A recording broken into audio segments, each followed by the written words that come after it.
Welcome to the show, guys. Got a big one here for you. We are talking the top 5 best ball tips.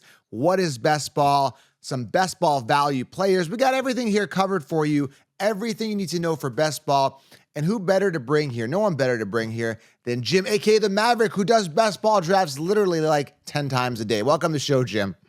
Hey, how you doing there, counselor? Good. I'm excited, man. Fantasy football is back. We're recording this on the 4th of July, so we're not releasing it till the 5th. So happy 4th of July today. And if you guys listening it to the next day, we're releasing it, happy 4th of July yesterday, if that makes sense, right? There you go. And chances are you probably got the day off tomorrow also, so good for you. 4-day weekend.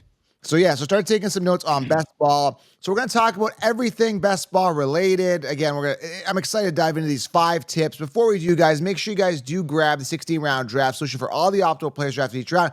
And of course, Jim's tool, it's called the 16-round plus. I'm going to link it below. This is crucial for best ball, Jim. You've got a best ball mode, correct? How does the tool help? How does the tool help with best ball?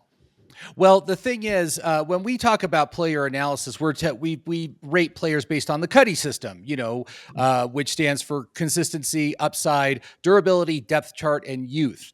Well, in best ball, because you don't have to set your lineup and you don't have to choose who you start each week, it just automatically starts the highest scoring player in each position. Right. Consistency doesn't matter. So in our best ball mode, they receive no points for consistency, but we increase the importance of both upside and durability. Durability is like super important in best ball. There's no way to improve your team once the draft is done. There's no waiver wire. There's no trading with other players. It's the 18 to 20 players you pick, and you ride those players for the whole season trying to score the most fantasy points overall. So different ratings for players based on the differences from best ball versus a managed team. Yeah. So why don't we just go right to it though? So let's define best ball. Let's do so if you're new to the channel, if you're new to fantasy, make sure you guys smash it, tap it, slap it, hit the thumbs up. By the way, grab your Lions shirt. Did you see my new Lions shirt, Jim? Oh, cool. Yeah, it looks good. Smash it, tap it, and on the back, you got the slap it. See? There you go. I'm going to get slapped a lot, because I'm inviting people to slap me, which probably isn't a good idea, but hey, smash it, tap it, slap it. Have you seen those like slapping contests, like where people just stand face to face and they slap each other until someone says, that's enough. Power slap. It's kind of taken off a little bit. I like power slap. I find it like entertaining. I really do. I don't know what it is about it. It's kind of a cheap shot, sucker shot though. Like, you don't get to defend yourself. You got to take the slap. So yeah. I've been watching a little bit of that. So today, again, I really want to focus on best ball. I really want to like hammer it out. Like, what is best ball? All these strategies. I want people to be like right up to speed, kind of like a how-to, the complete guide to best ball. That's what I really want to focus on. So let's start off with it right off the bat, Jim. What is best ball and how does it differ from all season? Kind of all the key points that people who aren't aware or haven't played or want to get into best ball. And even if you are a veteran of best ball, maybe there's some tips here that Jim might, highlight for you. So what is best ball? Okay, so basically, if you're the kind of player that loves the draft, like the draft part of fantasy football is your favorite part, picking the players, that's what best ball is for. It's for players that love to draft.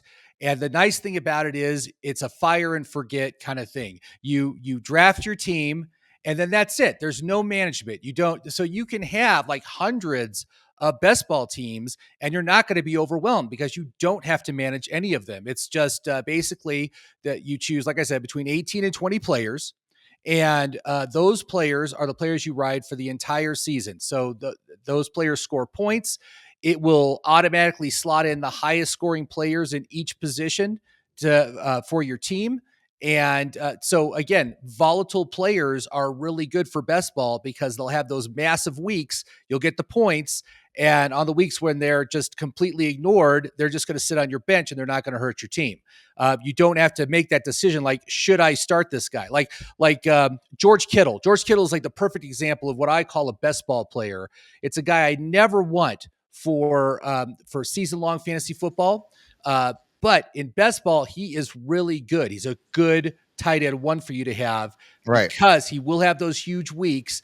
He'll give you your points on the huge weeks, and then on the other weeks, you'll have other tight ends on your on your team that hopefully will be able to fill in the gaps and will be able to provide a good overall score from your tight end position. I don't like to draft too many best ball teams. I know it's this is where you want to draft a lot of best ball teams, but I don't know. I'm just not as excited about best ball sometimes because I'm all about control. I like to be able to kind of control whatever I can, any type of variables, elements, waiver wires over my team, even like when I'm starting and sitting certain matchups. And when I draft best ball, again, I really enjoy the draft experience, which is a benefit. But then I kind of lose interest. I'm just like, I kind of check the score. The hands-off approach makes me lose interest, obviously, during the season. It's not exciting as much during season. But again, the drafting experience is fun for the hour or two, or depending on how long you're drafted. If it's a slow draft, you're kind of into it for a while. But I mean, if you're in I think if it's a higher stakes, best ball league, I'd be a little more inclined to check the lineup, be a little bit more into it. And then I feel better about forgetting it. But it is a nice feeling to like not worry also. Like if you're one of those people that, some people say, I don't have time for fantasy football. Like I talk to people all the time because they're like, hey, counselor, I know you do fantasy. I'm like, do you play fantasy? Like, nah, no time, I know no time. This is perfect for you guys. Set it, forget it, enjoy the draft, dip your feet in the water, basically, right? Exactly. And they've got all levels of teams as far as monetary costs. I mostly over the summer, I've been doing $3 to $5 teams, so it's a small pool. You're playing against 11 other people. If you manage to score the whole points, the most points, you'll win like $50 or something like that. It's great. And then they also have larger scale tournament leagues where there's like thousands or hundreds of thousands of entries, and you're trying to win like a big money cash prize, like $100,000 or $500,000. There's two different ways to play it, but I enjoy both. I think they're both very interesting. And like I said, it's a fun way to pass an hour. If you've got an hour, you can do a draft. And so that's what it takes. All right, so feel free to drop your questions below, best ball related, any fantasy football questions. We'll try to get to as many as we can. So let's go into these 5 tips here. They're going to help you smash best ball. And again, make sure you guys do grab that draft tool. It's really going to give you an advantage in best ball. There's a best ball mode, really going to help you with the player selection. All right, so the first one here, number 1 tip for best ball, the bully wide receiver. Jim, you want to explain this? Jim came up with these tips. I'll put my 2 cents in. I heard the tips. I understand the tips. I just want Jim to kind of explain it. Because again, he does more best ball than me. He's immersed. He's got his sleeves rolled up. Like he's in the sandbox every day. Like I'm just, I do a couple during the year. I'm more redraft and dynasty. He's a little, and DF. I like DFS as well, but Jim does a lot of best ball. So bully wide receiver is tip number 1, Jim. What does that mean?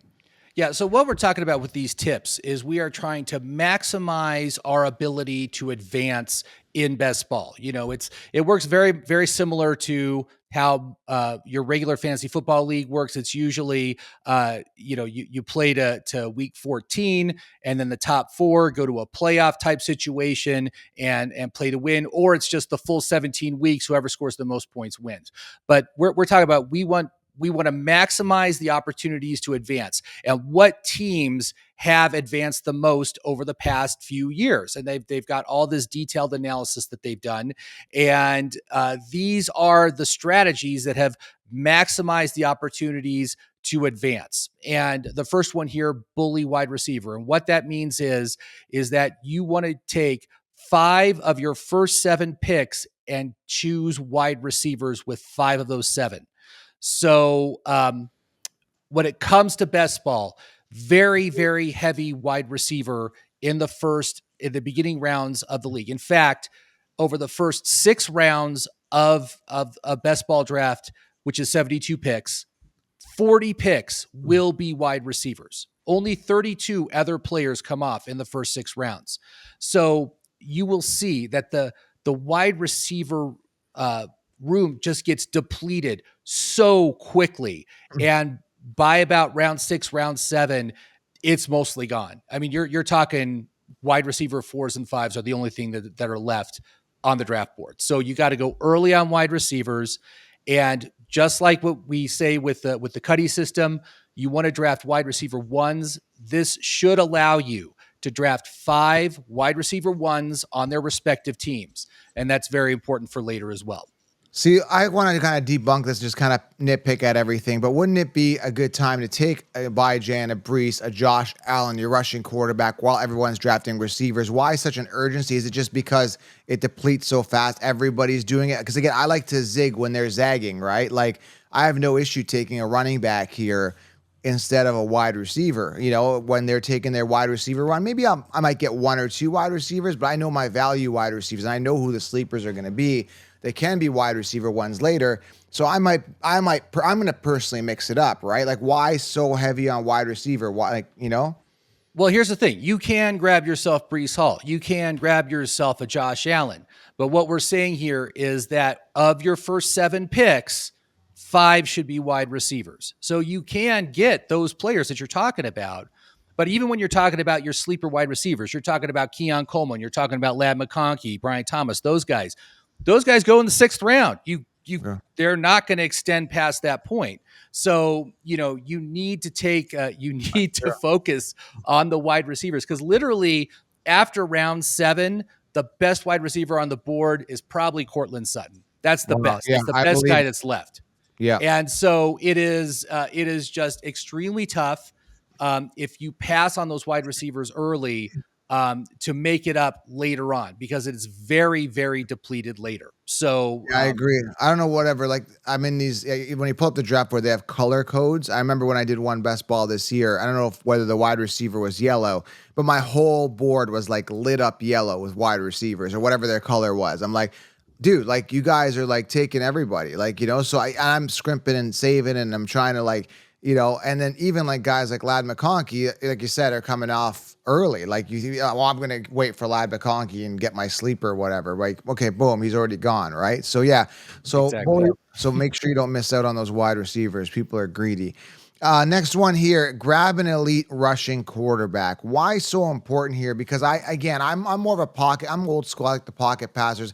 I still think guys can still do well. Like guys like, CJ Stroud wasn't a huge rusher last year, finished really, really well. So there's some talent, but again, I guess the rushing quarterback just some leagues kind of give a premium to rushing yards, or you just want those big time points through the goal line.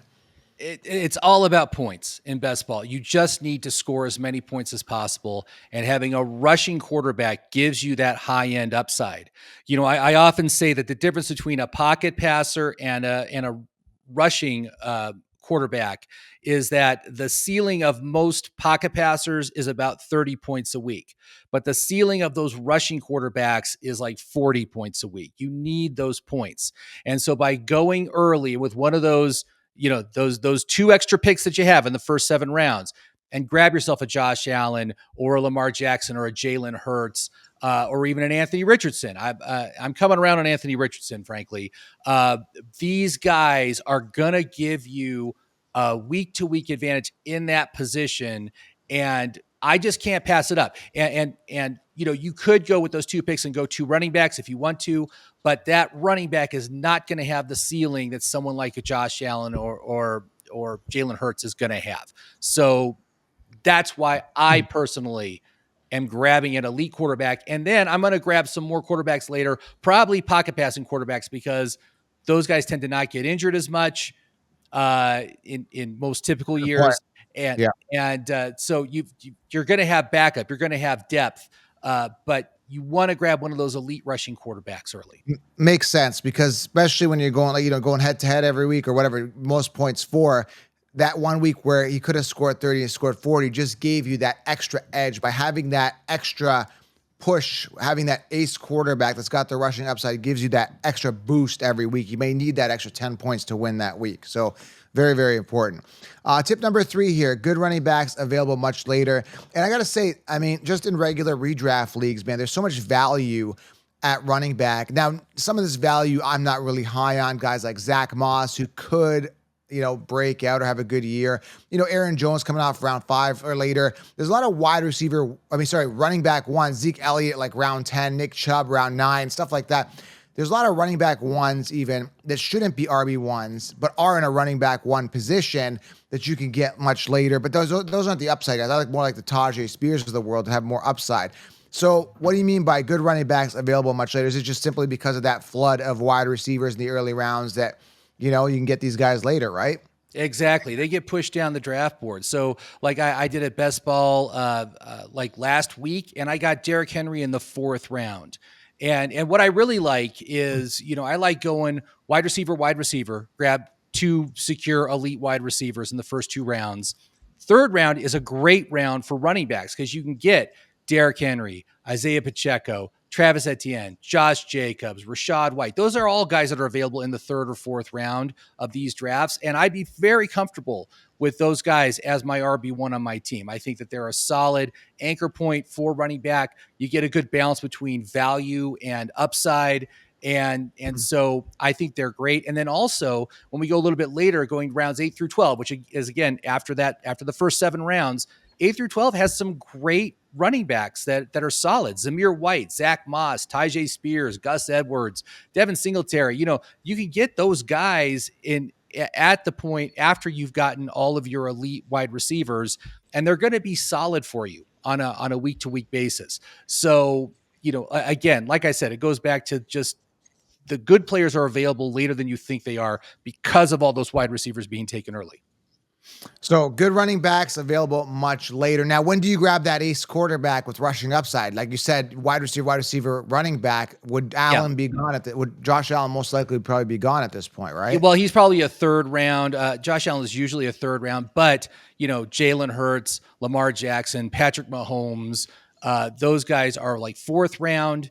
Anthony Richardson, 5th round. CJ Stroud, 5th round. So you can get yourself one of those elite quarterbacks, and again, later than you think. They're going to be on the board later than you think. Or Jaden Daniels might be tons of upside there as well. I like Jaden Daniels. Yeah, Jane Daniels is a 9th round pick. And Wow. if you wanted to do something like that, first of all, I'd recommend grab a Scary Terry as your. I think he's like a 4th round wide receiver. You can grab him so you can stack him up. We're going to talk about stacks in a minute. But then you could also, in one of those 2 early picks, maybe grab an elite tight end instead of an elite quarterback and ride that. Go with, Sam Laporta or Travis Kelce or, Dalton Kincaid or one of those guys, so that's another option. I do like to have either an elite quarterback or an elite tight end in those early rounds. I usually go quarterback just because the point ceilings for quarterbacks is way higher than the point ceiling for tight ends. So, all right, next guy here. Next guy. I'm so used to talking about players. Next one here, number 4 here. Optimal position targets. What do we mean by this, Jim? Optimal position target. Okay, so you've got 18 to 20 draft slots that you got to fill. And what this analysis has showed that if you go, there's an optimal number of each position to have. If you have less than that amount or more than that amount, it actually actively hurts your team in its rates of advancing. So if you're a running back, you're just like a true believer running back, and you draft 10 running backs in your best ball draft, you're gonna. That's me. Yeah, you're gonna actively hurt your team's chances of advancing. So basically, here's what you want. For quarterbacks, you want 2 to 3 quarterbacks. Again, if you take 1 quarterback or if you take 4 quarterbacks, it's hurting your team. Your chances of advancing are lower than if you take 2 to 3. Personally, I always take 3 quarterbacks because every single time I take in 2 quarterbacks, it inevitably happens that both quarterbacks are out at the same time, and that just kills you for best ball. You can't have a position like quarterback empty for a week or 2 because that's like usually your number 1 point getter on a week to week basis. So, right. I like to ensure that I have 3. But anyway, you can go with 2, especially if you've got the 1 elite quarterback and then you grab a really solid pocket passer later on or something like that. Okay, so for running backs, you want 4 to 6 running backs. For tight ends, you want 2 to 3 tight ends. And then all the remainder of your picks should be wide receivers. And so, and again, that means you would have anywhere from 6 to 10 wide receivers. We've already said you're grabbing 5 in the first 7 rounds. So that means you're only grabbing like 2 or 3 wide receivers later on. So you're, and you're not really worried about those wide receivers because those aren't really the ones that are going to carry your team, but those are the ones that can give you the spike weeks. Like you were talking about grabbing Rashid Shaheed. Yeah. Again, another player. Those kind of players are great for best ball. That is a best ball player. Those outside speed guys, which I never want on a managed team, just because they'll drive you crazy trying to figure out when you can start them or not. But in a best ball league where you don't have to set your lineup, they'll just get you the points on the weeks that they have their spike weeks, which is Actually, perfect. actually, he's coming to the Fantasy Sports Summit. If you haven't got your ticket, grab it. Rashid Shaheed will be there. But I heard just a couple days ago, he's expected to draw more targets with a thinner depth chart around him, according to our beat writer. So I agree. I think Rashid Shaheed gets more volume this year. I don't think he's just going to be a speedster. We're going to talk to him about this on the show. Yeah, absolutely. Yeah, so I'm excited. So last tip here, guys, how to win best ball strategies, 5 tips to win best ball. Last one here is stack up. How advantageous is it to have, a quarterback with his wide receiver or his tight end? Like how advantageous is that really? It is super advantageous, and it's a critical part of best ball that if you are not stacking your wide receivers with your quarterbacks, you are actively hurting your team. And so basically, optimally, you want to stack up 3 to 5 players with the quarterbacks you've taken. And this kind of changes your strategy, right?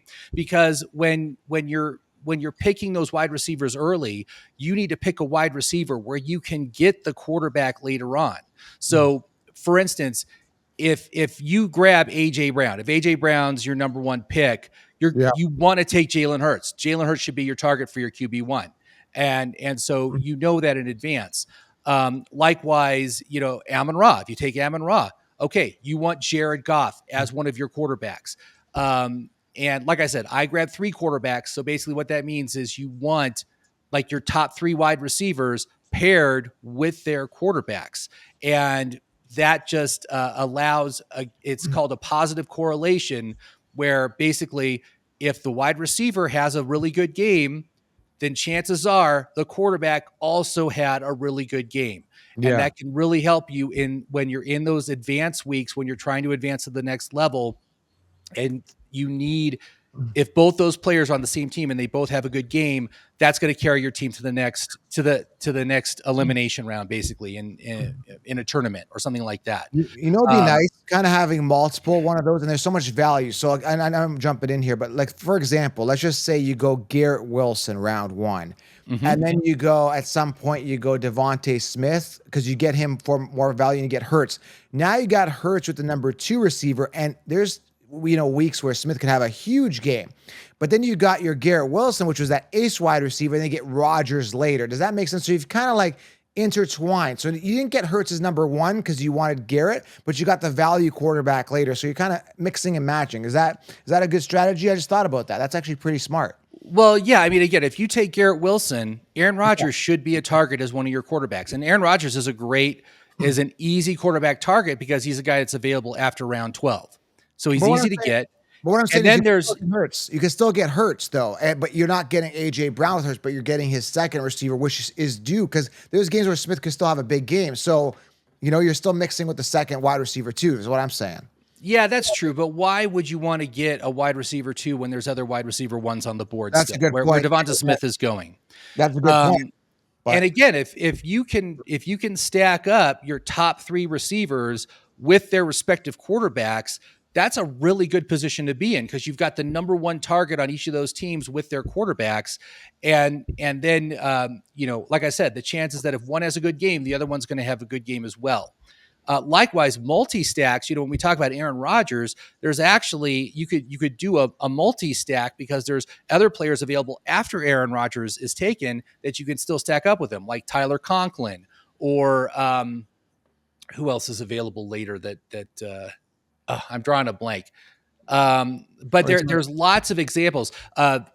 Justin Herbert is the same way. Like if you grab Lab McConkey, target Justin Herbert, but then you can get Quentin Johnson later. You can get Quentin Johnson after you grab him, and then you got a double stack on that team. Like I said, you want 3 to 5 players stacked. So you want at least the wide receiver 1 stacked with the quarterback, but then you want a couple of extra players to stack with that quarterback as well. and just, like I said, 3 to 5 is your optimal range for that. I don't know. I kind of see the advantage for stacking for sure, but you can also say like you might not need to stack. So if I'm just getting the best player at each position, if I go, by Jan, then I go Amon or whoever falls, like give me a receiver number. Let's say Drake London, he's top of the depth chart, or let's say you go Garrett Wilson round 1, Drake London. Now you've got the 2 wide receiver ones. I don't necessarily need Kirk Cousins because I could get like Josh Allen, let's say round 3, for example. I've got the best quarterback and I got theoretically the best receiver on that team too, right? So you're maximizing your positional points as well.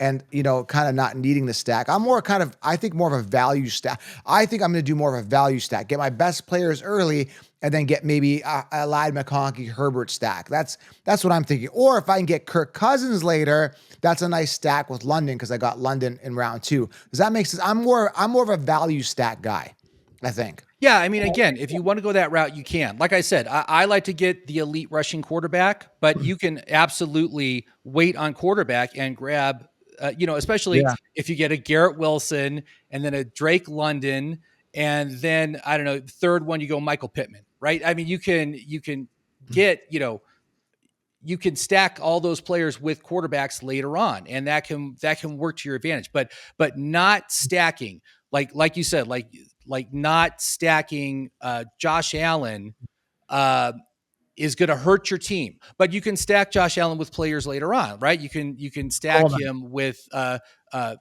Coleman. Is it Khalil Shakir or which is the one? Is it? I like Coleman, but Coleman's the rookie. But they're saying Shakir might be the guy. I'm not sold on Shakir or Curtis Samuel. It's going to be Coleman. Right. But you can stack those. You can stack those later, right? You can get that stack later. Yeah. That is certainly an option. But not stacking put your team at a disadvantage to the teams that stack. And it's just because of the positive correlation. And that's what you want. You want that week 16, a big week from that team that will give you the points to carry your team to the next level of the playoffs. And again, you can't improve your team. Once you draft it, you're done. And so this is gonna help maximize the chances that you will be able to advance that team. So that's important. And then there's one final point, and it also goes back to a durability of these players.